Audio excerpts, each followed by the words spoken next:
On August 5, 2013, protesters in Lapwai, Idaho, blocked a road convoy transporting a massive load of oil field equipment.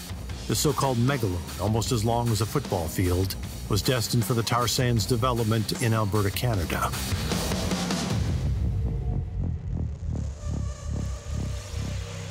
The Megaload was to follow U.S. Highway 12 through the Lochsa-Clearwater Wild and Scenic River corridor, a federally protected area with treaty rights reserved to the Nez Perce Indian tribe.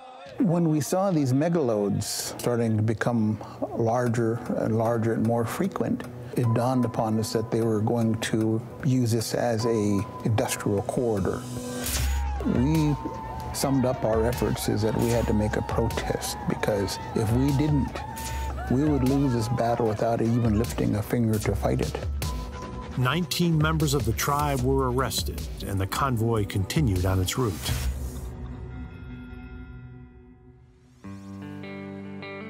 Many more megaloads were planned for Highway 12, with permits issued by the state of Idaho, but the Nez Perce and other residents were determined to stop them. We're here at the junction of the Lochsa and Selway rivers, the Lochsa on my left, the Selway on my right, and these two rivers come together to form the middle fork of the Clearwater. All three of these rivers were designated Wild and Scenic Rivers as part of the original 1968 Wild and Scenic Rivers Act.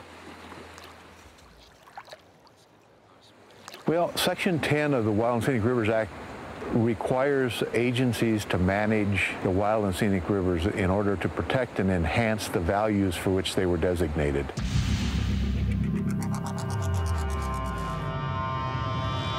If this whole thing becomes a corridor for megaloads, which is what the intent, I believe, is, then that constant use of that type of highway traffic would be very detrimental to the recreational values, certainly the scenic values.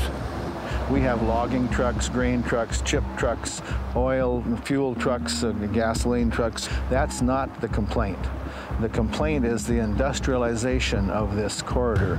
Megaloads are up to 3 stories high, wider than both lanes of the road, up to 2/3 the length of a football field, and weigh 600,000 and 700,000 pounds. Those are megaloads.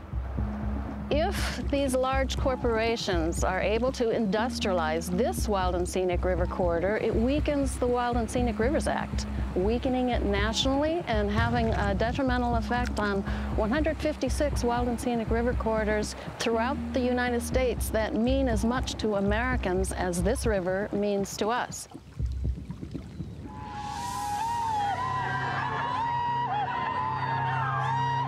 In August, you saw the frustration that bubbled to the surface when, after the Forest Service said in no uncertain terms that megaloads were not welcome on the forest or in the Wild and Scenic River corridor, and big business began to send them anyway. The hauling contractor, Omega Morgan, issued a statement to explain its reasons for choosing the route along Highway 12, saying it complies with all state and federal regulations and takes great care in providing its service in a way that leaves as little negative impact on the environment as possible. Its opponents were not convinced. We want to work with the Forest Service to do what's right for this Wild and Scenic River corridor, to put a plan in place that makes sense. But the Forest Service stepped aside and didn't have the backbone to enforce its own regulations. That's why we went to federal court. In the lawsuit filed by the Nez Perce and Idaho Rivers United, the federal district court found the Forest Service had failed in its duty to review Idaho's issuing of permits for megaloads and ordered the closing of Highway 12 to megaloads until further studies and consultation with the Nez Perce tribe could occur. These megaload transports through wild and scenic corridors in Idaho are just one example of the significant impacts that tar sands production and development is having far beyond the borders of production.